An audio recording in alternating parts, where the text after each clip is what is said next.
Bişərkən dağılmayan, formasını itirməyən, ağızda əriyən çox ləzzətli şəkər çörəyi hazırladım. Əlbəttə, reseptini siz dəyərli izləyicilərimlə bölüşməsəm olmazdı. Qaba otaq temperaturunda saxladığımız 150 qram kərə yağını əlavə edirik, mikserlə qarışdırırıq. Yağ ağarmağa başlayanda isə üzərinə 1 paket şəkərli vanilin və 1 stəkan şəkər kirşanı əlavə edirik.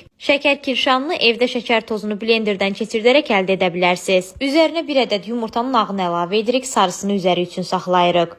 Mikserlə qarışdırıb son olaraq üzərinə 2 stəkan yarım unu da əlavə edib yumşaq xəmir yoğururuq. Yoğurduğumuz xəmiri heç gözlətmədən forma verməyə başlaya bilərik. Əlimizlə forma verdiyimiz şəkər çörəklərini soba listinə əlavə edirik. Orta hissəsində dəlik açaraq saxladığımız yumurta sarısını üzərinə əlavə edirik. Əvvəlcədən isidilmiş 160 dərəcəli sobanın ən alt gözündə şəkər çörəyinin altı qızarana kimi bişiririk.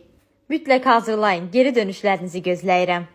Videonu bəyənməyi, yorum yazmağı, qayd etməyi və yaxınlarınızla paylaşmağı da unutmayın. Göz haqqınızı halal edin. Hələlik!